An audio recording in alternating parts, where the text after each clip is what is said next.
Halo guys, welcome to my channel. Dan di video kali ini aku lagi pengen ngebahas tentang motor ini.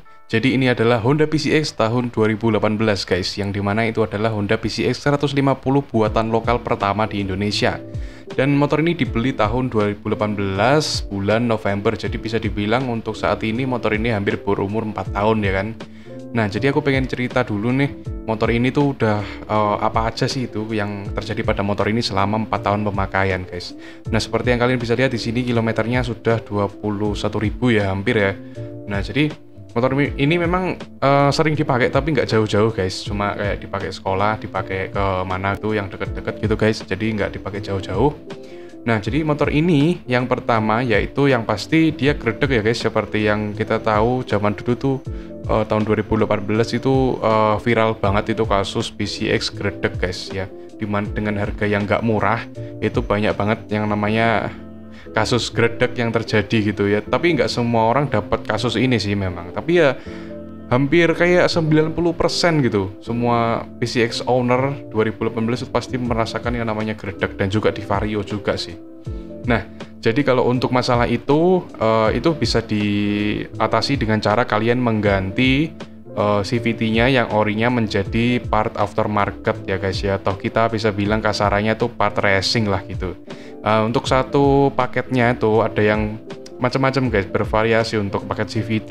Ada yang harganya 400, 500, 600, bahkan sampai jutaan. Itu semua tergantung merek dan juga kualitas yang pasti. Ada harga, ada kualitas guys. Nah, kebetulan punyaku ini aku racik sendiri, jadi aku pakai part yang bermacam-macam ya guys. Nah, jadi untuk kampasnya aku pakai Daytona dari Jepang. Terus untuk mangkoknya aku pakai mangkok ori, terus dibolong-bolongin gitu, dilubang-lubangin ya kan. Nah, terus untuk pulinya pakai 13,8, lalu rollernya pakai 12 rata guys. Oh ya, dan untuk per yang besarnya itu juga pakai punya PCX CPU. Dan ya sampai sekarang gejala gredek udah belum 100% hilang sih, cuma udah bisa teratasi lah bisa dibilang gitu. Untuk gredeknya ini muncul biasanya kalau di pagi hari mesin dingin-dinginnya gitu kan, nggak dipanasin langsung dipakai, biasanya gredek banget guys. Tapi kalau misalnya kita panasin minimal 5 menit, kelamaan sih, minimal 3 menit lah guys, 3 menit kita panasin gitu, nah itu sudah bisa menjadi halus mesinnya ya. Ya nggak halus-halus banget sih, tapi kalau udah kalian panasin gitu 3 menit paling nggak udah mengurangi gejala gredeknya gitulah. Nanti kalau kalian pakai dalam jangka waktu yang lama, mungkin udah 10 menit jalan gitu, nah itu baru nanti mesinnya halus banget. Tapi dengan catatan CVT-nya harus kalian ganti ya.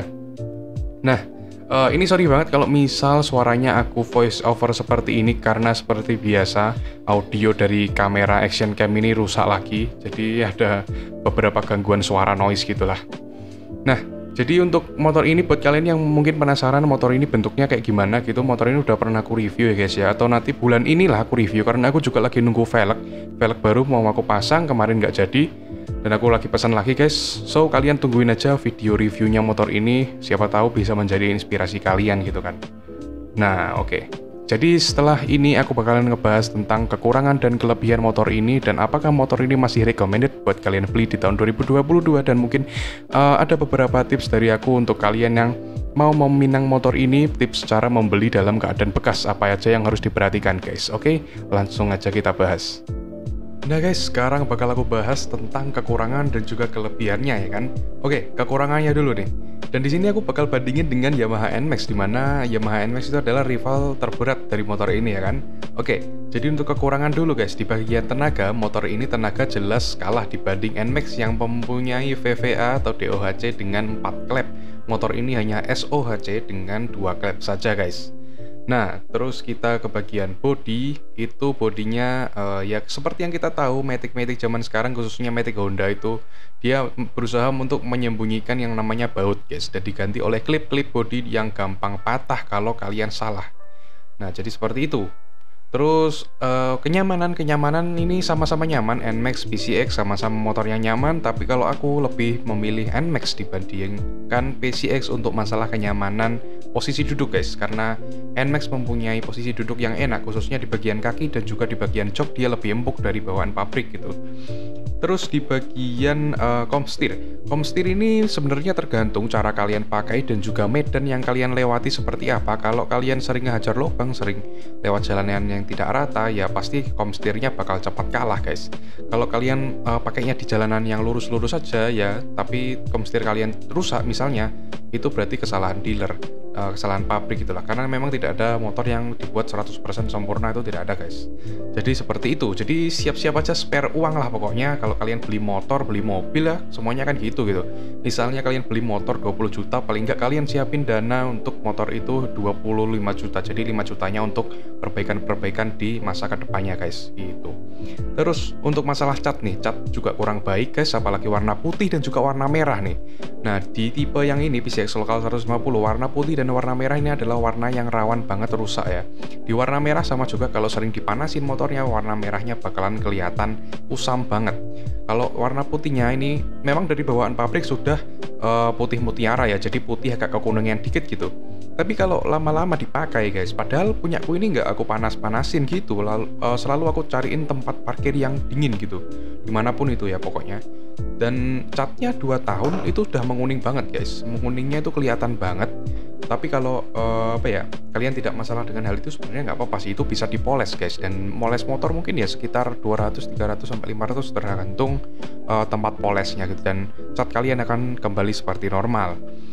Terus di bagian kelistrikan guys, kelistrikan motor ini juga bisa dibilang bukan gampang rusak ya guys, tapi rawan.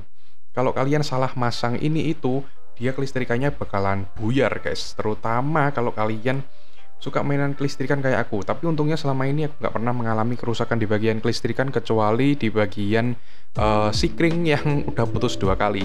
Yang penting jangan sampai amit-amit jangan sampai kena ECU-nya guys. Kalau kalian sampai kena ECU atau ECU-nya, wah itu udah bakalan habis banyak sih itu. Oke, dan harganya ya, harga baru motor ini relatif mahal, harga bekasnya juga sih sebenarnya. Kalau dibandingkan Yamaha NMAX, sekali lagi motor ini lebih baru sebenarnya daripada Yamaha NMAX. Jadi ya memang seperti itulah, apalagi mereknya Honda ya, kalian tahu Honda itu seperti apa, meskipun bekas harganya tetap mahal gitu guys. Oke, sekarang kita menuju ke kelebihannya ya. Untuk kelebihan guys, desain motor ini lebih mewah dan juga sporty dibanding NMAX. Ya kalian bandingin aja sendiri ya. Tapi memang banyak banget orang yang nggak suka desainnya gitu, katanya terlalu futuristik, terlalu membulat lah. Tapi kalau menurut aku ini bagus banget guys, karena dia kayak memadukan desain yang mewah gitu kan, membulat-membulat dengan sporty gitu, ada tajam-tajamnya gitu guys. Jadi motor ini tuh bagaikan kayak misalnya kalau di mobil itu kayak Honda Odyssey RB1, RB2.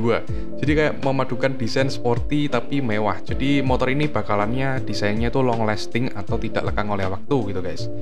Nah, terus teknologi Smart Key yang sudah ada di semua tipe, mau tipe CBS, ABS, semua sudah ada Smart Key-nya, atau kalian bisa menyalakan motor tanpa kunci. Jadi tinggal kantongin aja remote-nya, oke? Seperti itu. Dan ya mungkin itulah yang membuat mahal ya guys ya. Terus lebih bergengsi yang pasti ya. Jadi ada cerita guys, 2 bulan yang lalu aku itu berhenti di lampu merah, dan di sebelahku itu ada sepasang suami istri gitulah, udah tua gitu ya kan. Nah, jadi mereka tuh berbincang melihat motorku ini, katanya kayak yang ibunya tuh ngomong gitu, ini PCX lagi, ini NMAX yang terbaru pak gitu. Terus bapaknya tuh ngomong kayak mikir-mikir dulu sambil diliatin gitu, oh bukan, ini PCX gitu coy. Jadi memang banyak orang yang belum tahu tentang motor ini ternyata. Jadi memang motor ini bisa dibilang kayak ya, kalau kalian pengen berbeda di jalan tapi pengen motor yang ya nggak jarang-jarang banget, bukan motor langka gitu ya, PCX ini bisa jadi salah satu pilihan kalian gitu, kalau kalian memang pengen bergengsi seperti itu. Terus kelebihan yang terakhir adalah motor ini irit banget. Kalau dibandingkan dengan kompetitor yang lainnya, motor ini adalah teririt di kelasnya guys, seperti NMAX, ADV gitu. Motor ini memang lebih irit gitu. Jadi dibandingkan Honda Beat Carbu yang dimana itu motor kecil yang sangat populer, itu lebih boros daripada Honda PCX ini guys. Jadi ya seperti itu kenyataannya. Oke ya guys, tadi aku lupa membahas masalah harga motor ini dalam keadaan bekas. Jadi untuk harga itu sebenarnya bervariasi tergantung kondisi motor dan juga wilayah ya biasanya ya. Jadi motor ini tuh harganya antara 18 itu aku pernah jumpa 18 juta itu yang tipe CBS tahun 2018 awal. Ya pokoknya awal-awal motor ini keluar gitulah. Dan itu warnanya gold waktu itu. Jadi memang warna gold ini kurang peminat. Jadi memang warna gold ini harganya jauh lebih murah ya, bisa dibilang ya. Dan yang paling mahal pernah aku temukan yaitu masih di angka 30 juta guys. Dan ini adalah edisi terakhir kalau nggak salah tahun 2020 atau 21 gitu lah. Ya pokoknya terakhir-terakhir Honda PCX yang model ini keluar gitu. Nah, dan itu yang tipe ABS biasanya yang paling mahal guys. Oke, jadi seperti itu. Jadi tentukan pilihan motor kalian yang terbaik ya. Pokoknya kalau kalian milih motor, nggak usah dilihat yang namanya kilometer mesin ya. Sebenarnya itu seperti itu guys. Tapi memang referensi setiap orang itu memang beda-beda ya. Tapi kalau aku pesan ke kalian nggak usah dilihat kilometer mesinnya, karena yang jelas motor ini tuh mesinnya awet guys. Kalau nggak diapa-apain itu awet banget. Nah, jadi untuk mesin, kalau misalkan rusak, bisa kalian ganti. Dan mesin nggak kelihatan guys ada di dalam gitu. Yang penting tuh rangkanya masih solid. Jadi sebelum kalian beli, kalian test drive, kalian belok-belokin, kalian gas gitu. Rangkanya masih enak atau enggak, masih stabil atau enggak. Kalau udah nggak stabil, jangan diambil guys. Karena pasti pernah kecelakaan atau yang sebagainya. Kalau masalah bodi juga, bodi usahakan ambil bodi yang masih mulus ya. Kalau ada beret-beret dikit ya nggak apa-apa lah gitu.